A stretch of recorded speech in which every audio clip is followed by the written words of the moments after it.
Okay, good morning student. पहले video में हमने देखा कि लेसन नंबर 13 से रिलेटेड हमने आपको fill in the blanks true और फॉल्स ये लिखा है। Total 5 10 fill in the blanks, 5 true or false। Lesson number 13 से रिलेटेड स्टैंडर्ड 6 एसएस। नाउ आगे आज हम 6 नंबर ट्रू और फॉल्स का 6 नंबर लिखवाने वाले हैं।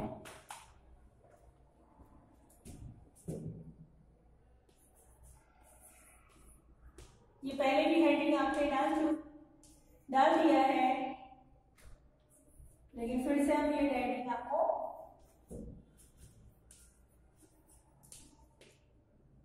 Six number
Okay.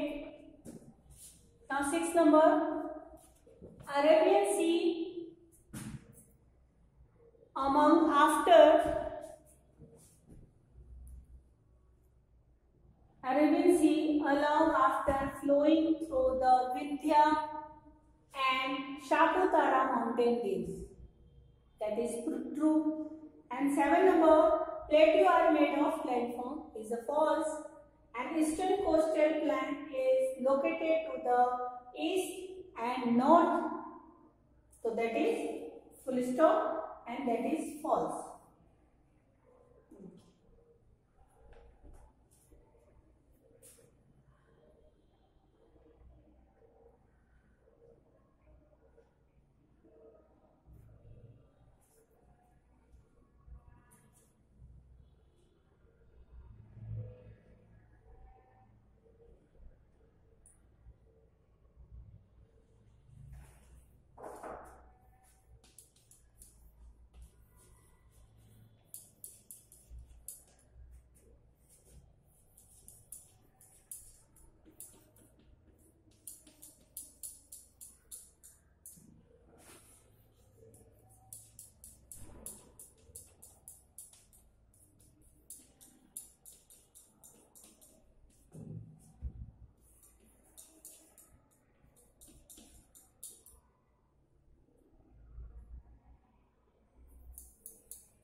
Okay.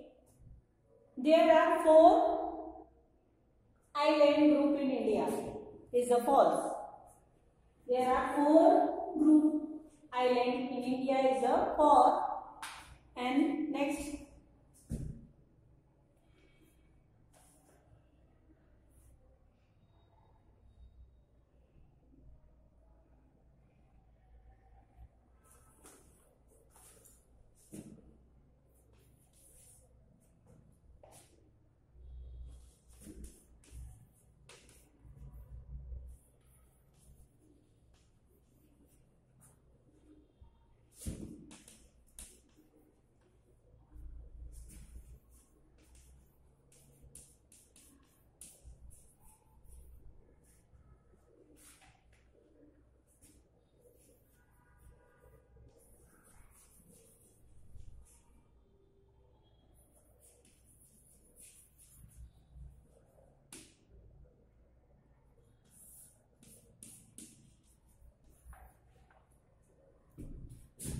Daily changes into the atmosphere are called weather.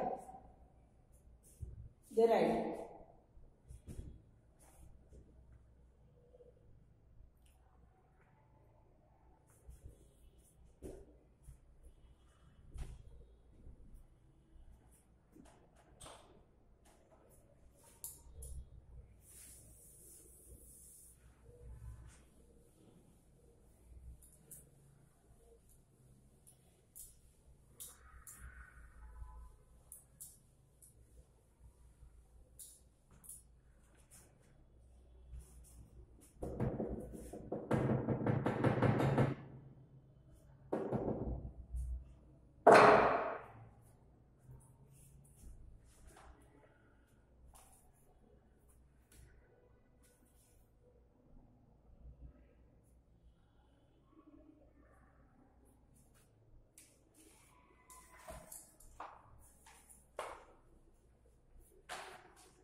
Question 3.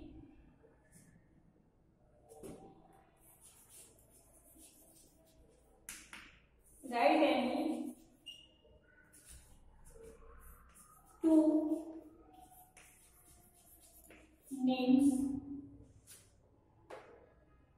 of tree. This type of forest.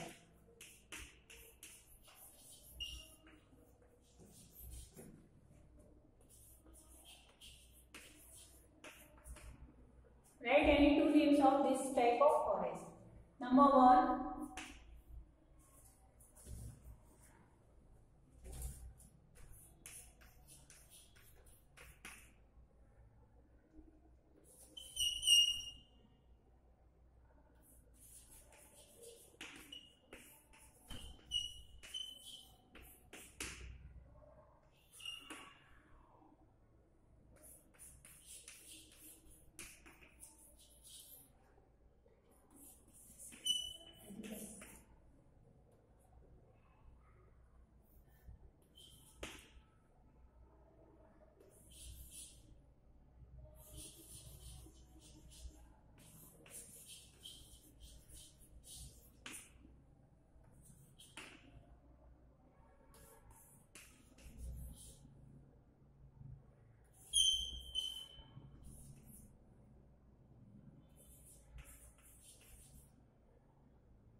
Right any two names.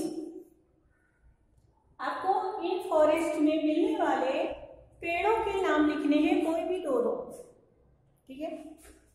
First है tropical rain forest, 2 number tropical रेडिकस forest, dry and scrub forest and the mountain forest and mangrove forest. Okay, that is called vegetation से related था। Vegetation में इतने तरह के forest है, forest के बारे में हमने आपको स्टडी करा दिया, एक्सप्लेन कर दिया है।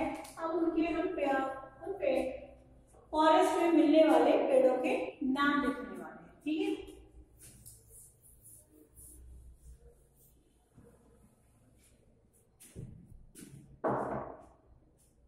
फर्स्ट नंबर है ट्रॉपिकल रेन फॉरेस्ट। यहाँ पे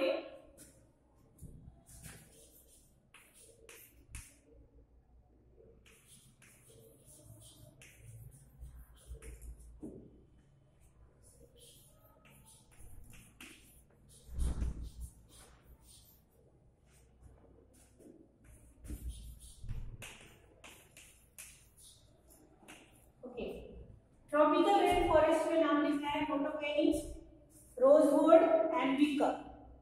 मोटोगेनी MOTOGANYROSE rose WOOD wood and WICKER rosewood wicker. Now tropical रेडिकस फॉरेस्ट में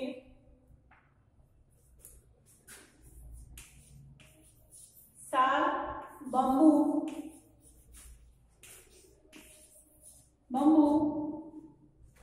और मोडो।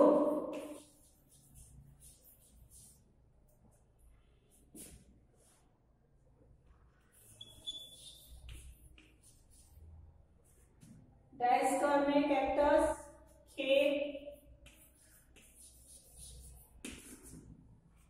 एंड प्लम एंड माउंटेन में चीफ,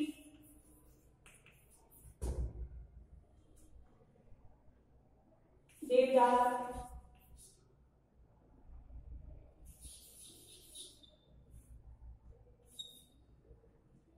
एंड पाइन।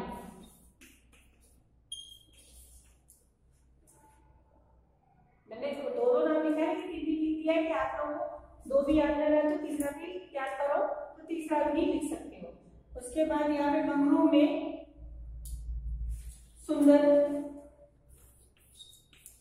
सुंदरी, ये बहुत ही जो है ना कॉस्टली वुड है, इससे बोट, शिप ये सब भी बनाया जाता है, मजबूत भी है, बहुत ही मजबूत स्ट्रॉन्ग होता है सुंदरी। और चेर, ये ट्रीज जो है यहाँ पे माउंटेन में पाए जाते हैं। ये bamboo, tropical rain forest, mahogany, rosewood, wicker, tropical में साल, बम्बू, मोडो, कैक्टस, खेर, plum, dry scrub forest, chir, deodar, pine is a mountain forest and mangrove forest में सुंदरी और चेर।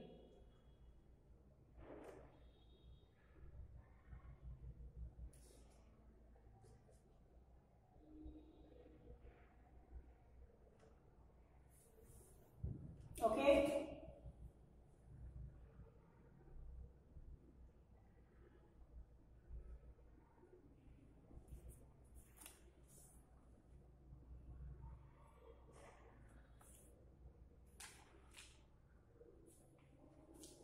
ओके, आपके टेक्स्ट बुक में सेंचुरी भी बताया गया, नेशनल पार्क भी बताया गया और बायो रिजर्व जोन भी बताया गया है। पेज नंबर 88 में आप देख सकते हैं, यहाँ पे क्या बोला है, एस्टेब्लिशमेंट यानी कि कब इसका शुरुआत हुआ है, किसके द्वारा, और अदर डिटेल्स, इनके अदर डिटेल्स क्या है और एग्जांपल्स क्या है।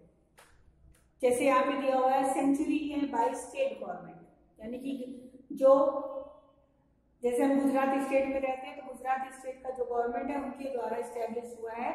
नेशनल पार्क है with combined efforts of the state and central government, यानी कि स्टेट और सेंट्रल गवर्नमेंट दोनों ही कंबाइन करके नेशनल पार्क बनवाए हैं। बायो रिजर्व जोन ये according to the immortal criteria, जो भी जो है जोन तैयार किया गया है वो वहां पर इमोर्टल के तौर पर जो है उनके क्राइटेरिया के तौर पर जो है किया गया है। अदर डिटेल वो grazing is allowed after taking permission. अगर वहां पे आपको ग्रेजिंग करवाना है, किसी को अपने एनिमल्स को ग्रेजिंग करवाना है तो वहां पे आपको परमिशन लेना पड़ेगा। तो सेंचुरी में और उसको नेशनल पार्क में कंप्लीट रिस्ट्रिक्शन है पूरी तरह से जो है। वहां पे भी जाने के लिए नेशनल पार्क, किसी भी नेशनल पार्क जाने के लिए हमें पहले से बुक कराना पड़ता है। फॉरेस्ट ऑफिसर, वहाँ के जो ऑफिसर्स वगैरह उनसे बात करनी पड़ती है, उसके बाद ही हम उस नेशनल पार्क में हम जा सकते हैं। On the grazing of domestic animals, जो है किसी भी डोमेस्टिक एनिमल को ग्रेजिंग करवाने के लिए, घूमने के लिए, इन सब सेंचुरी और नेशनल पार्क में फ्री होकर नहीं जा सकते हैं कि हम जब भी मर्जी हुआ सेंचुरी में चले गए, उसे क्या कहते हैं नेशनल पार्क में घूमा है, ऐसा नहीं होता है। वहाँ के लिए हमें परमिशन लेना पड़ता है तो हम वहाँ जा सकते हैं। Allow outside human activities are absolutely prohibited. जब ये क्या है इसका जोन कि आउटसाइड ह्यूमन एक्टिविटीज है ना, कोई भी स्कूल वगैरह जाना चाहे, कोई एक्टिविटीज कराना चाहे तो वो पूरी तरीके से प्रोहिबिटेड है, यानी कि वहाँ पे निषेध है, नहीं जा सकते हम। एग्जाम्पल बलराम सेंचुरी है और दल सरोवर बर्ड सेंचुरी। जो दल सरोवर रोड यहाँ पे ही है, दोनों ही गुजरात में है। Balaram sanctuary Gir national park और Velavadar national park and the partial area of Rann of Kutch and the Nilgiri area south India. Okay, तो ये जो है क्या कहते हैं सेंचुरी और नेशनल पार्क है जहाँ पे हम विदाउट परमिशन नहीं जा सकते। जब तक हमें आप वहाँ जाने का परमिशन नहीं मिलेगा हम नहीं जा सकते हैं। एक फ्लेमिंगो बर्ड है, फ्लेमिंगो इज सीन इन नल सरोवर। नल सरोवर जो है ना यही पे है हमारे गुजरात में, सानंद के पास नल सरोवर है। वहाँ पे जो है लोग जाते हैं, लेकिन विदाउट परमिशन नहीं, परमिशन लेकर के वहाँ पे परमिशन लिया जाता है, उसके बाद लोग जाते हैं और जा करके वहाँ पे एज अ पिकनिक की तरह पूरा दिन अपना समय देकर आते हैं। तो वहाँ एक फ्लेमिंगो बर्ड है। Flamingo is Nal Sarovar Rann of Kutch marshy और wetland areas. It has long leg and the white pink shaded body. It makes its nest only in Kutch in India in the alkali and the muddy soil in ground. It makes a small round heap of mud and lays eggs on the top of the after making the soak in it. वहाँ पे सब पानी को अच्छी तरह से सोक कर देते हैं, सुखा देते हैं, उसके बाद वो जो है वहाँ पे एग अपना देते हैं। फ्लेमिंगो एक बर्ड है, things to know. Okay, now exercise. First exercise match the following है, स्टेट द वेदर है, पर ये जो मैंने आपको लिखवाया आप ये नोट, जो लेसन है लेसन से related match the following fill in the blanks और ट्रू और फॉल्स, और ये लेसन से रिलेटेड यानी कि लेसन के अंदर से निकाल करके हमको नहीं लिखवाए। अभी ये एक्सरसाइज हमने आपको नहीं लिखवाया, ये एक्सरसाइज आप खुद घर पे लिखेंगे, ठीक है। ओके,